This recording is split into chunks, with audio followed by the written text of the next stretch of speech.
Hello again, and welcome to what is going to be one of the most interesting Forum for a Better Understanding program we have ever had.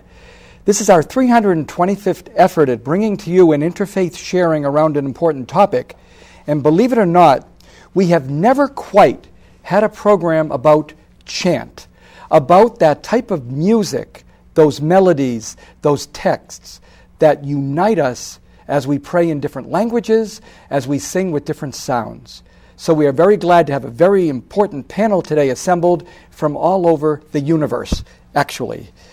To my left is Jenny Walker-Matott, who is from Soka Gakkai International and is a leader in that community of Buddhists here in Fresno.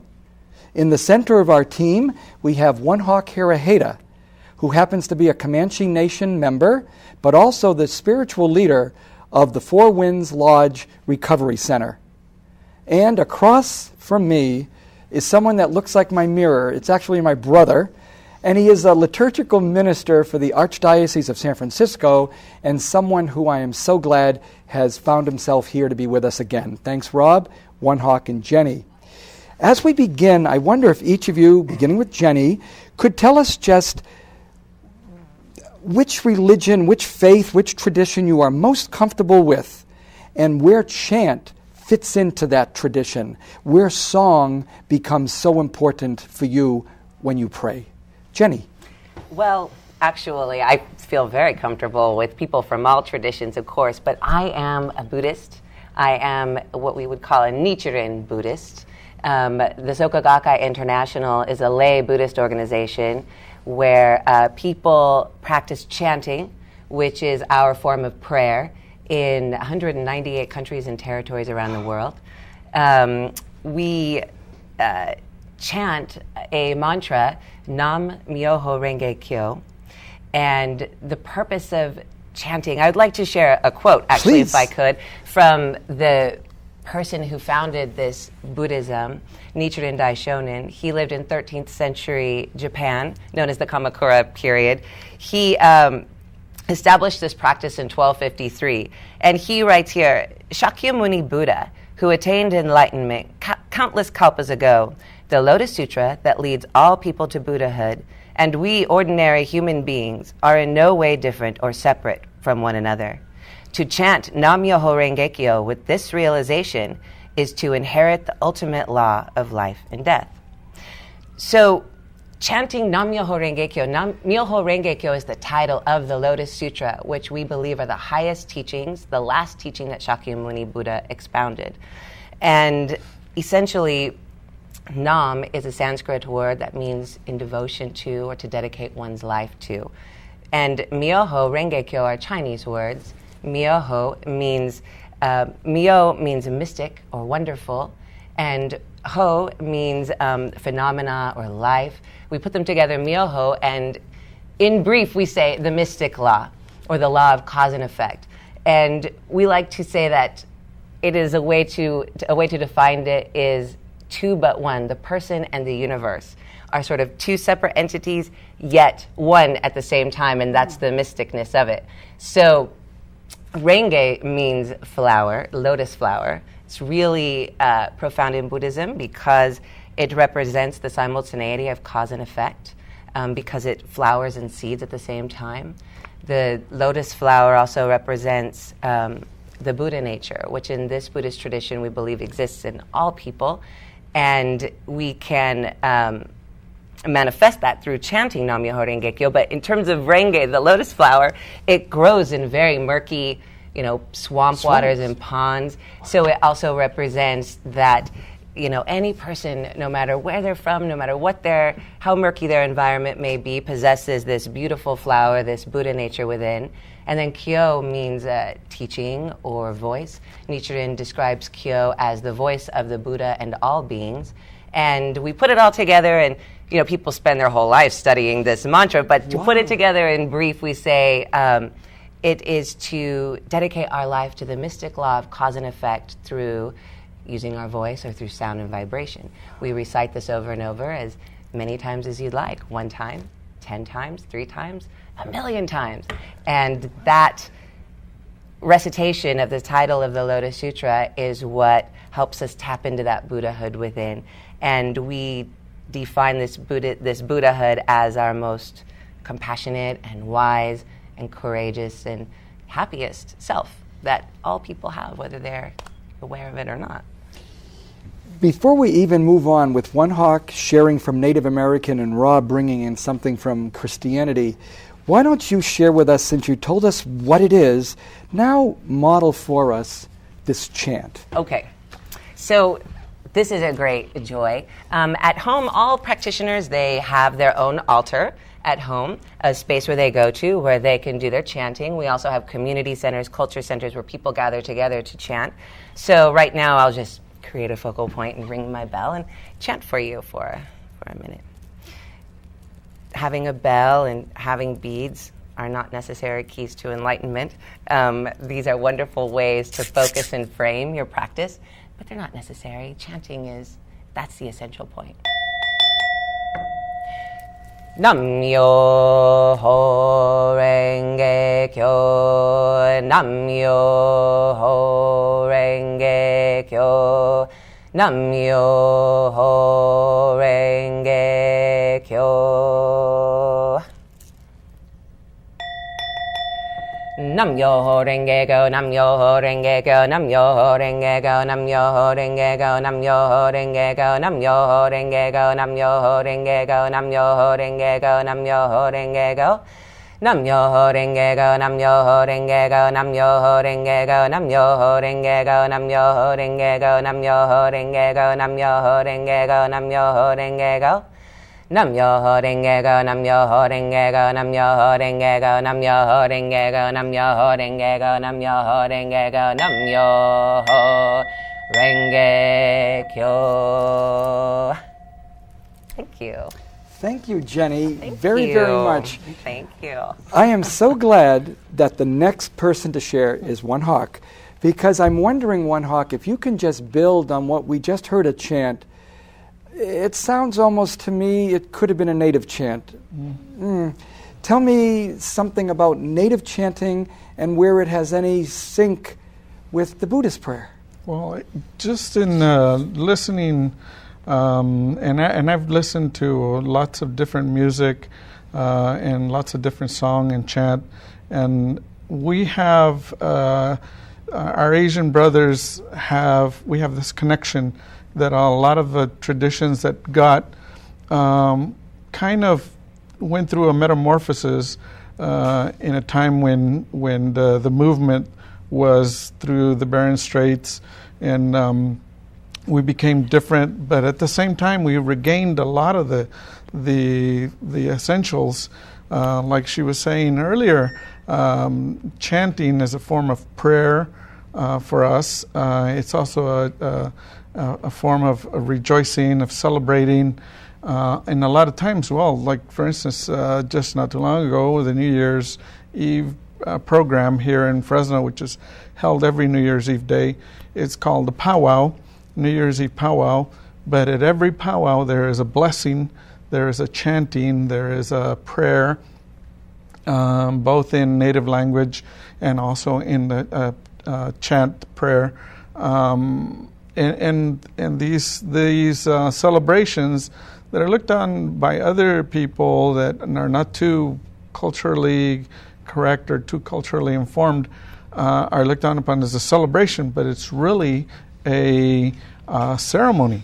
The powwow is a ceremony where we not only compete for dance, we compete for song, we compete in the chant, we compete in the crafts and the symbols that we put together. So we're very, very connected, with that part of it.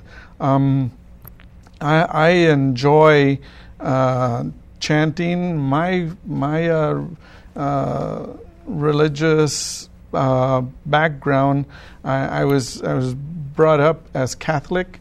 In the service, I stayed Protestant for a number of years, and then Baptist, and then I went to non-denomination, and then I was picked up by a spiritual man out of North Dakota, and then I was taught in the spiritual traditional way, which to me was kind of like a joining of forces of saying, this is the way they say God, but this is the way we say God, but my gosh, it means the same thing. And so the chanting, the songs, as when I went to Baptist church, it was just fantastic. And then when I learned about my traditions and started to work more on sort of blending it together, it just was fantastic. And then as I got this from the different religions and the teachings from my people, then all of a sudden I started to look at Buddhism and all the different other kind of religions, and I was amazed of the similarities that we have in that where God is really one of the same, and no matter what we call him, as we say in our spiritual group, and no matter what we call him, no matter what they call him, God is God no matter what. And so we try to bring in everyone into our ceremonies and in our chant and our songs. And when we hold a ceremony, if there's a person that's very Catholic or they're to the Catholic tradition, and they say, well, can I say a Catholic prayer in your ceremony? We welcome that. We welcome that. Can I sing a Catholic song or a Baptist song from their singing books, their psalm books? I say, we welcome you, and we share those in ceremony, because we're a people that are we just have to find some common ground. And I think the chant, the song, the ceremony is so much, it is the common ground that we need to join forces, to join together as one people in the world. Briefly, would you be able to give us a little taste of the Bigfoot song, maybe? Yes. The Bigfoot song is, we're going to improvise here because I didn't bring my little drum with me, but we're going to go ahead and improvise with this beautiful guitar and the Bigfoot song. And let me give you a little bit about the Bigfoot song. It's a traveling song. It's a song that we chant to people as we get ready to send them off on a journey, whether it be a spiritual journey or an actual physical journey. They're moving from one place to another, or whether it's a journey of return or not return. We sing this song. It's in a very simple chant also. It goes like this. Ya e he ya e he ya ya he ho hum ya e he ya e he ya ya he ho hum ya e he ya e he ya ya he ho hum ya e he ya e he ya ya he ho hum ya e he ya e he ya ya he ho hum ya e he ya e he ya ya he ho hum. Aho. Thank you very much, Onehawk. We are told at this moment we must take our break. So when we come back, Bob will be able to share something from the Christian tradition, and we'll have another Buddhist reverend share something from the Fresno Bitsuan Temple here in Fresno. Stay tuned. We'll be right back. KNXT thanks all its loyal viewers and respected businesses who have supported your Catholic television station. Now you can support KNXT with program underwriting by having your name, your company's name, or organization associated with your favorite program. Detailed information about you or your company will appear before and after each program or day part you select. Keep the quality and spiritual message alive and make a difference. Call 559-488-7440 today or go online at knxt.tv to find out more about program underwriting on KNXT. Hello and welcome back to the second half of our program, in which we're sharing with you Chant, that universal prayer form that it seems to be that all religions seems to share in common in some form. We have yet to touch, though, the Christian chant form, and that would bring up Rob. Rob, you chose Ubi Caritas. Do you want to introduce us to Christian chant and perhaps Bob Hurd's edition of Ubi Caritas? Sure. The reason why I chose this to do right now is because we just heard two languages which intellectually we probably didn't understand them. But what's beautiful about chant is that it takes us into a realm beyond intellect. And prayer ought to be in that realm. And so this chant I'm going to offer is in Latin, but even if you don't know what ubi caritas means, I think the pace, just the tenor of the piece will move you to a place of understanding.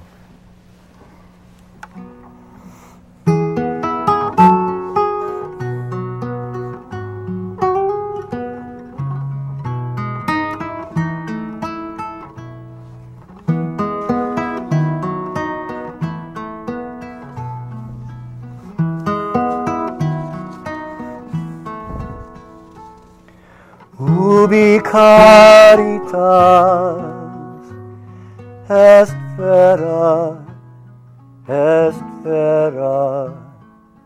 Deus ibi est, Deus ibi est.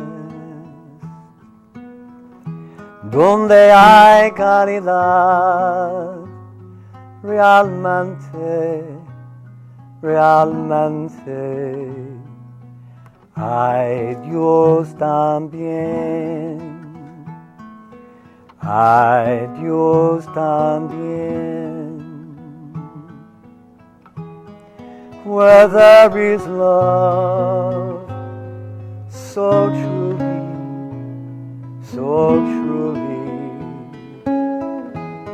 there is God. There is God. Ubi caritas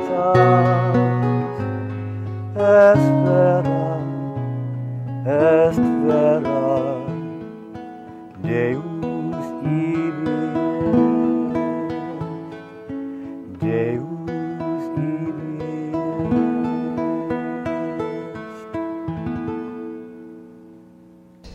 You threw in something else there, some Spanish. That was beautiful. Indeed. The purpose of chant, and especially chant done in the Taizé form, is to acknowledge the universal experience of humanity. It was, the whole Taizé movement was started shortly after the Second World War. A brother living on the border of France and Germany was seeing the detritus of this horrific experience of 5 years. And he knew that there were Germans needing reconciliation. There were Alsatians needing reconciliation. There were French, there were Jews, there were Gypsies, there were Protestants. And he said, the last thing we need to do at this point is to retreat to our own camps and try to heal this horrific wound in isolation. So he invented a heady word. He came to experience a form of prayer which crosses boundaries of tone, crosses boundaries of language. If one goes to Taizé at this point, you'll hear in an evening of chant Latin, Greek, Polish. I'm not sure if the Asian languages are quite represented yet, but they may be soon enough, especially in this era where the Asian world is becoming so much more integrated into the Western world. So the purpose of Taizé chant is to offer a platform for people to express what is universal and yet not able to be confined to one language.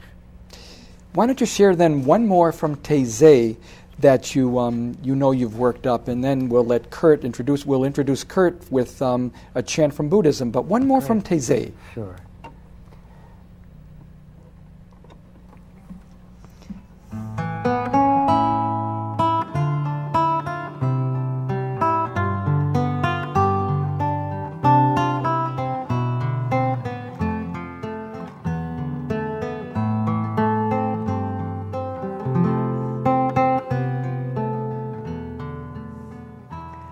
The will of your love, the will of your love, be done on earth as it is in heaven.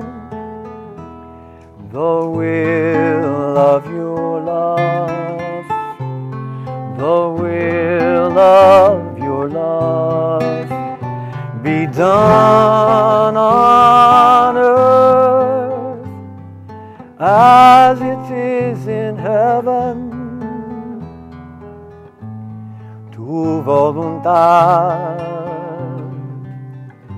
tu compasión, sea en la tierra como en el cielo. Tu voluntad, tu compasión, sea en la tierra como en el cielo.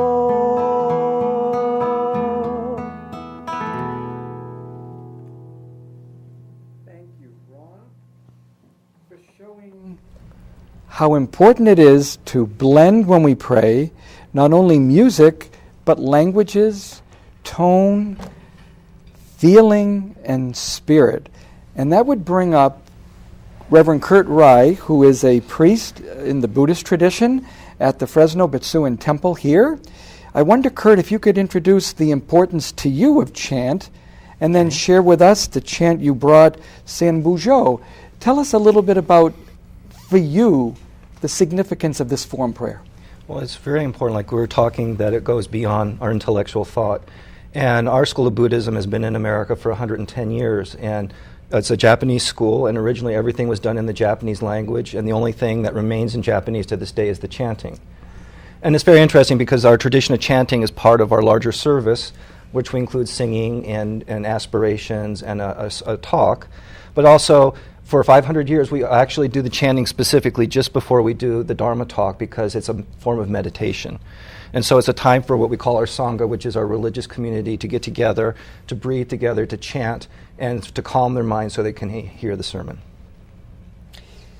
Give us a taste for one of the chants, perhaps the San Bujo. Okay. The San Bujo is a chant that we do that's calling the Buddha. So, for example, I did a funeral this morning, and to make the place holy, whether it's outside, whether it's at a campground, whether it's in a church, we do this, and it's calling Shakyamuni Buddha to come, Amida Buddha to come, and then all the Tathagatas, which are all the different Buddhas. So I'm going to be doing this by myself, but the second line, the congregation would be chanting along with me. So what I'm going to do now is I'm going to say the Nembutsu, and it's not a mantra. It means literally, I take refuge in Amida Buddha, and that's how we always start. Namandats, namandats, namandats, namandats, namandats. Bujo Mida Nyorai Nido Jo Sange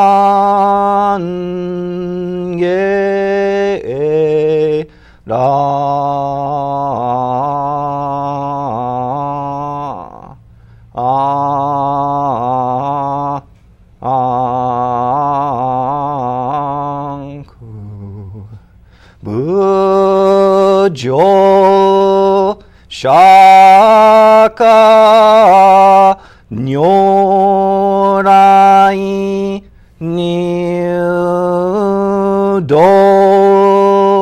Jo Sange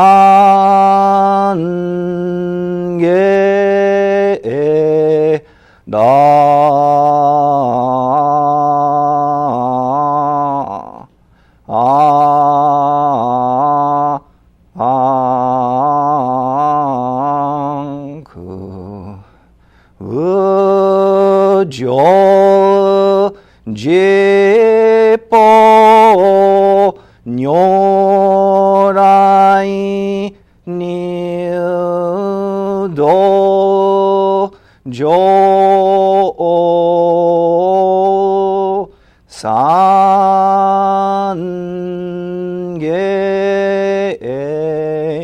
Da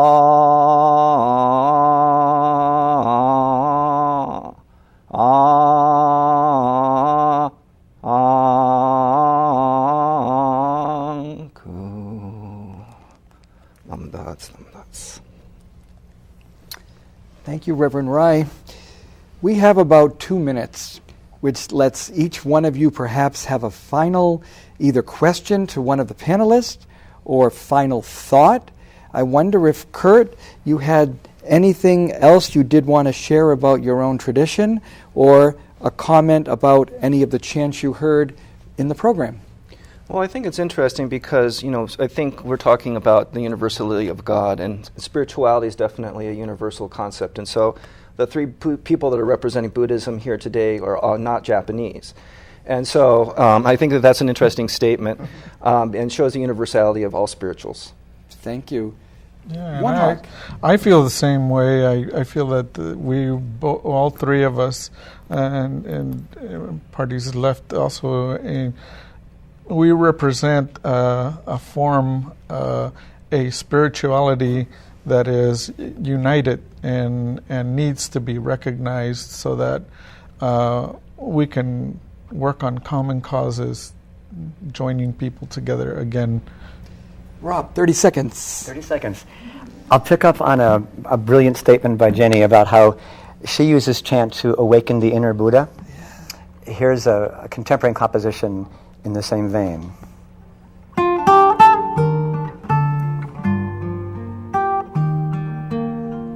Lord, help me walk this road with you, that I may see and I may be the love you call me to.